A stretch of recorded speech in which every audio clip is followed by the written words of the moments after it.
মুখ্যমন্ত্ৰী হিমন্ত বিশ্ব শৰ্মা ডাঙৰীয়াই এতিয়া আসলতে তেখেতে নিজে কৈছিল সেইদিনা যে বলিয়া কুকুৰক জোকাই ল'ব নালাগে, যে তেখেতে নিজে নিজক কাৰ লগত তুলনা কৰিছে তেখেতে গম পাই গৈছে, তেখেত হতাগ্ৰস্ত হৈছে।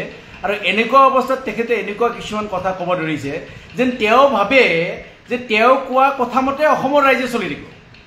তেওঁ ভাবে তেওঁ যেনেকৈ তেওঁৰ ৰাজনৈতিক যিবিলাক তেওঁৰ উদ্দেশ্য প্ৰণোদিতভাৱে তেখেতে যি হিন্দু মুছলমানৰ ঘৃণাৰ ৰাজনীতি কৰে, সেই ৰাজনীতিৰ সেই কথামতে অসমৰ ৰাইজ চলি থাকিব বুলি ভাবে তেখেতে। আৰু সেইবাবে তেখেতে আজি কি কৈছে, তেখেতে কৈছে হয়তো 2041 চনত অসমতো সেনেকুৱা বাংলাদেশৰ দৰে চিটুৱেশ্যন হ'ব। আৰে মুখ্যমন্ত্ৰী মহোদয়, আপুনি অলপ শিকক, অলপ শিকি লওক, অলপ জানি লওক কি ঘটনা ঘটি আছে।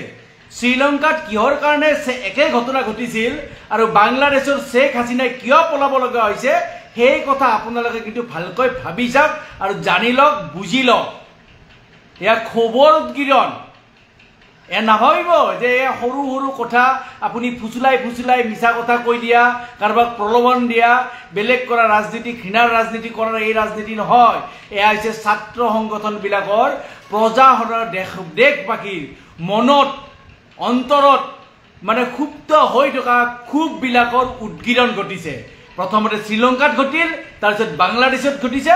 আৰু আপুনি যে কৈছে 2041 চন, 41 চনলৈ ৰ'ব নালাগে, আপুনি 2026 ৰওক, মাত্ৰ 26 ৰওক। হিমন্ত বিশ্ব শৰ্মা ডাঙৰীয়া, আপুনিও গম পাব যে অসমৰ ৰাইজৰ কিমান ক্ষোভ আছে, অসমীয়া ৰাইজক আপোনালোকে কিমান ঠগিছে, কিমান প্ৰবঞ্চনা কৰিছে, তাৰ এটা এটা হিচাপ 2026 চনৰ আগত আপুনি পাব।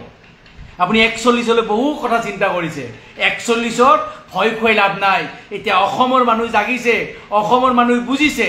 আজি এজাক বৰষুণ নহওঁতে মানুহে 8 ঘণ্টা 10 ঘণ্টা ধৰি বৰষুণৰ পানীত আবদ্ধ হৈ থাকিবলগীয়া হৈছে। আৰু আপুনি ভোজ ভাত খাই মিটিং কৰি আছে, সেইদিনা ভোজ ভাত খাই এচি ৰুমত বহি আপুনি মিটিং কৰি আছে। 8-10 ঘণ্টা ধৰি মানুহে ছাত্ৰ, সৰু কণ কণ শিশুৱে স্কুলৰ পৰা ঘৰ পাওঁতে 8টা-9টা বাজিছে। বেমাৰীবিলাকে সময়মতে হস্পিটেলত গৈ নাপালে, এম্বুলেন্স গৈ নাপালে, বেমাৰীৰ খাদ্য সময়মতে হস্পিটেলত গৈ নাপালে, সময়মতে কাম কৰা মানুহে ঘৰ আহি নাপালে, 8-10 ঘণ্টা ধৰি পানীত বুৰি থাকিলে, গাড়ী নষ্ট হৈ গ'ল। এই সৰু সৰু কাম কৰা মানুহবিলাকৰ এখন যেতিয়া গাড়ী নষ্ট হয়, গাড়ীত পানী সোমাই যায়, তেতিয়া কিমান কষ্ট হয় সেই মানুহজনে ভালকে বুজি পায়। আপুনি বুজি নাপায় কিয় জানে? আপুনি এচি ৰুমত সোমাই আছে, আপোনাৰ গাড়ীখন ওখ, আপোনাৰ মন্ত্ৰীয়ে হেলিকপ্টাৰেৰে ড্ৰেইন চায়, গতিকে আপুনি বুজি নাপাব। আৰু এইবিলাক যে প্ৰবঞ্চনা, ঠগ, এই যে উপহাসমূলকবিলাক যিবিলাক কথা কৈ আছে, সেইবিলাকক লৈ যি ৰাইজৰ যিটো ক্ষোভ আহিছে, সেই ক্ষোভৰ উদগীৰণ 2026 আগত হ'ব। আৰু হিমন্ত বিশ্ব শৰ্মা ডাঙৰীয়া, বহুত ক্ষোভ আছে অসমৰ ৰাইজৰ। মানৱেন্দ্ৰ শৰ্মা হত্যাকাৰী এতিয়াও শাস্তি পোৱা নাই, আপুনি মনত ৰাখিছেনে? এতিয়াও লুইচ বাৰ্জাৰ কেলেংকাৰীৰ লগত অভিযুক্ত ব্যক্তিগৰাকীয়ে মুকলি আকাশৰ তলত ঘূৰি আছে। এতিয়াও হাৰগডাৰ কেলেংকাৰীৰ লগত অভিযুক্ত ব্যক্তিয়ে মুকলি আকাশৰ তলত ঘূৰি আছে। এইবিলাক ক্ষোভ একেদিনে বাহিৰ হ'ব, সেইদিনা চাই থাকক। আৰু এটা ডাঙৰ কথা, আপুনি উপহাস কৰি আছে ন, আপুনি USTM DPSৰ কথা কৈছে কিয়? ডাইৰেক্ট কৈ দিয়ক যে অসমৰ সমগ্ৰ ছাত্ৰ ছাত্ৰী আপোনাৰ পত্নীৰ বন্দা ইণ্টাৰনেশ্যনেল স্কুলত ভৰ্তি হ'ব লাগে, সেইটো কৈ দিয়ক আপুনি, তেতিয়া বেছি ভাল হ'ব। কাৰণ আপুনি চৰকাৰী স্কুলবিলাকতো আপুনি ধ্বংস কৰি পেলালে, মেট্ৰিক পৰীক্ষাক ধ্বংস কৰি পেলালে, পৰীক্ষাৰ চিষ্টেম ধ্বংস কৰি পেলাই আপুনি কি ভাবিছে? আপুনি কেৱল আপোনাৰ পত্নীৰ নামত থকা স্কুলত আপুনি ছাত্ৰ ছাত্ৰী লাগে কাৰণে আপুনি এনেকুৱা কথা কৈ থাকিব পাৰিছে। ক্ষোভ কিন্তু বহুত আছে, ৰাইজৰ ক্ষোভ এটা এটাকৈ ওলাই আহিব, উদগীৰণ হ'ব, 2026 আগতে হ'ব, আপুনি চাই থাকক। কাৰণ অসমৰ ৰাইজে এতিয়াও বিচাৰি আছে, আলফাৰ নামত কোনে ধন দাবী কৰি জেলত গৈছিলে, কোনে ছাত্ৰ সন্থাৰ নামত ধন দাবী কৰি লকআপত আছিলে, চানমাৰীত, পাণবজাৰত, এইবিলাকৰ হিচাপ কিন্তু ৰাইজে এতিয়া ল'ব। আৰু শুনক, যিখিনি সময়ত মানুহে খাব পোৱা নাছিলে, কোভিডৰ সময়ত এটা কথা কওঁ, ৰাইজে চব্জি পোৱা নাছিলে, চাউল পোৱা নাছিল ভালকে খাব, আৰু সেই সময়ত আপুনি আপোনাৰ পুত্ৰক মাংস খুৱাই থকা ফটো আপুনি ফেচবুকত দিব পাৰিছিলে, গম পাইছেনে হিমন্ত বিশ্ব শৰ্মা ডাঙৰীয়া? এইবিলাক কথা কিন্তু মানুহে মনত ৰাখি থৈ দিছে। যিখিনি সময়ত কোভিডৰ সময়ত কোনো ওলাব পৰা নাছিল, আপোনালোকে যেনে ৰাজ অট্টালিকাত আছিলে, আপোনালোকে যেনেকুৱা আপোনালোকে ৰজাৰ দৰেকে আছিল, সেইবিলাক কিন্তু মানুহে দেখিছিলে।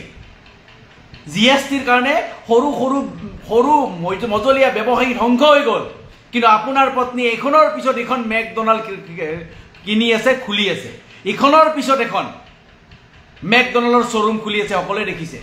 সকলোৱে গম পায় অসম পুলিচত 200খন গাড়ী কোনে দিলে ইনোভা গাড়ী সকলোৱে গম পায় অসমৰ গুৱাহাটীৰ ৰাজপথত গ্ৰীণ বাছ কাৰ নামত গ্ৰীণ বাছ চলি আছে যিখিনি সময়ত মানুহে হাহাকাৰ কৰিছে অকণমান মাটিৰ পট্টাৰ বাবে সেইখিনি সময়ত আপোনাৰ পত্নীয়ে কলিয়াবৰত 106 বিঘা মাটি কিয় কৃষি ভূমি বেআইনীভাৱে ক্ৰয় কৰি ঔদ্যোগিক ভূমিলৈ ৰূপান্তৰ কৰিছে সেইবিলাকো দেখিছে সকলোৱে দেখিছে যে ৰাইজে আপুনি লোন লৈ আছে আপুনি চৰকাৰৰ নামত 1 লাখ প্ৰায় 53-54 হাজাৰ কোটি টকাৰ লোনৰ ধাৰত আপুনি অসমবাসীক পোট খুৱাইছে আৰু আপোনাৰ পত্নীক 10 কোটি টকাৰ ৰাজসাহাৰ্য ফ্ৰী দিছে ফ্ৰী এইবিলাক খুব একেদিনে উদ্গীৰণ হ'ব আপোনাক কৈ দিছোঁ হিমন্ত বিশ্ব শৰ্মা ডাঙৰীয়া এই যে বঙৰাৰ কৃষিভূমি 29 বিঘা মাটি যে কৃষকৰ ভূমি লুট কৰা হ'ল RBS ৰিয়েলটৰ্ছৰ নামত যে বেআইনীভাৱে লোৱা হ'ল এইবিলাকৰ হিচাপ লোৱা হ'ব এই যে কৰোনাৰ নামত যেতিয়া মানুহ কক বকাই আছিল মানুহ জীৱনৰ লগত যুদ্ধ কৰিছিল মানুহে আশংকাত ভুগিছিল জীয়াই থাকিব নে নাথাকে সেইখিনি সময়তে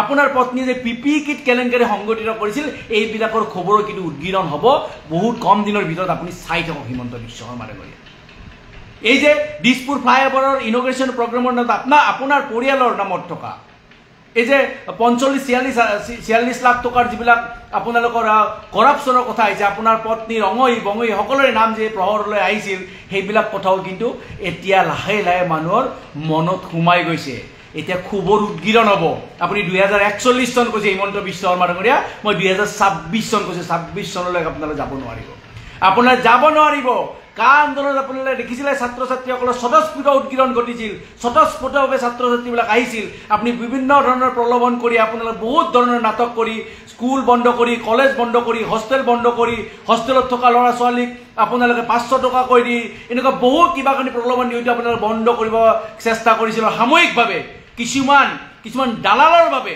কিছুমান দালালযুক্ত নেতাৰ বাবে হয়তো সেই আমাৰ যে আন্দোলন আছিল আন্দোলন স্থগিত হৈছিল কিন্তু আৰু নোৱাৰিব আপোনাক মই কলো হিমন্ত বিশ্ব শৰ্মা ডাঙৰীয়া আপুনি 2041 চনৰ কথা কৈছে বাৰে হিন্দু মুছলমানৰ কথা কৈ আছে কিন্তু আপোনাক মই কলো অসমৰ খাতি খোৱা খিলঞ্জীয়া অসমীয়াই আপোনাক এই যে বাংলাদেশৰ অৱস্থা হোৱা বুলি কৈছে এই যে শ্ৰীলংকাৰ অৱস্থা হোৱা বুলি কৈছে তেনেকুৱা অৱস্থা অসমত কৰিব অসমৰ খিলঞ্জীয়া ভূমিপুত্ৰই আপুনি চাই থাকক মই কৈ দিলোঁ আপুনি 41 চনৰ কথা কৈছে মই 26লৈ কথা কৈ দিলোঁ হিমন্ত বিশ্ব শৰ্মা ডাঙৰীয়া সাজু থাকক মানৱেন্দ্ৰ হত্যাকাৰ্য লুইজ বাৰ্জাৰ সাৰদা কেলেংকাৰী পাণবজাৰৰ চানমাৰীত আলফাৰ নামত ছাত্ৰ সন্থাৰ নামত ধন দাবী কৰি যোৱা জেলত যোৱা কথা নিজৰ পত্নীৰ নামত ইংৰাজী মাধ্যমৰ স্কুলৰ খোলা কথা নিজৰ পত্নীৰ নামত কলিয়াবৰত 106 বিঘা বঙাগড়াত 29 বিঘা মাটি ক্ৰয় কৰাৰ কথা বেআইনীভাৱে কৃষকৰ মাটি লুট কৰাৰ কথা পিপি কিট কেলেংকাৰীৰ কথা ইখনৰ পিছত ইখন মেকডোনাল্ড কিনাৰ কথা গাড়ী পুলিচক গাড়ী দিয়াৰ কথা